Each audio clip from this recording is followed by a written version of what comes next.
shule zetu nyingi hasa za msingi na sekondari,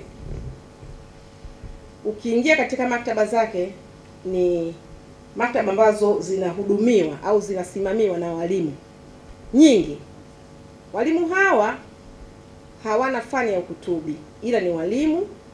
Lakini sasa hapa tunatoa wito kwamba tunaomba walimu hao tuje tuwafanyie crash programs, kwa sababu tunajua ajira zimekuwa pungufu sana kwa upande wa kada ya ukutubi, na hii inaenda sambamba na kutoa ombi kwa serikali kuajiri wakutubi waliobobea kitaalamu ili kuweza kuendesha maktaba hizo na kupunguza mzigo kwa walimu wa kawaida na kuongeza ubora wa huduma katika maktaba za shule zetu na maktaba za jamii ambazo tunaenda sasa kuzifikia. Chuo chetu cha SLADS campus ya Bagamoyo inafanya hizi kozi kila mwaka na tumekuwa tukipata sio kwa wingi sana. Sasa tunatoa wito waje wapate crash program ambayo itawasaidia kuendesha vizuri zile maktaba. Bodi inatambua juhudi za serikali ya awamu ya 6 katika kuinua sekta ya elimu na maarifa hapa nchini chini ya kauli mbiu ya kazi iendelee. Hivyo itaendelea kuimarisha huduma za maktaba kwa maendeleo na maslahi mapana ya taifa letu. Bodi sasa inajipanga kuendeleza inaiomba serikali kuendelea kuongeza ruzuku ili kuboresha tehama kama tulivyosema kwa maktaba zilizobaki.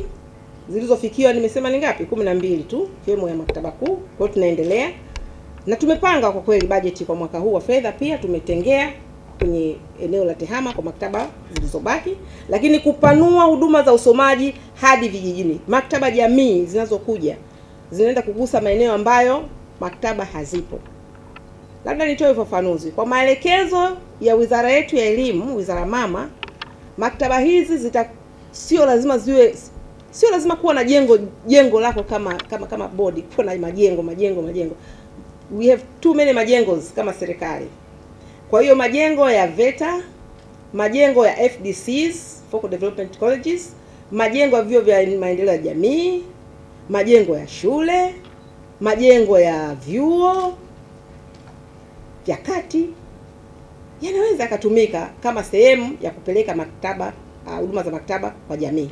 Habari hii inatokea jijini Arusha, inahusiana na hoteli ya kimataifa ya Parrot Hotel. Hoteli hii ina hadhi ya nyota 4 ya ukweli iliyopo Kaloleni jijini Arusha. Jengo lake ni la ghorofa lenye floor 13, vyumba 116 vya kulala vyenye hadhi tofauti. Hapa kuna executive suite, junior suite, executive, standard bedroom, double deluxe na twin bedroom. Parrot Hotel ndani yake ina migahawa miwili. Mmoja ni maalum kwa ajili ya kupata kahawa za aina zote. Sehemu ya pili ni ya kupata chakula pekee. Hapa kuna bar maalum yenye swimming pool iliyopo floor ya 3. Kuna kumbi za mikutano kubwa 2 na kumbi ndogo kwa ajili ya vikao. Katika Afrika Mashariki, Parrot Hotel kwa sasa ni hoteli ya mfano kutokana na ubora wa huduma zake.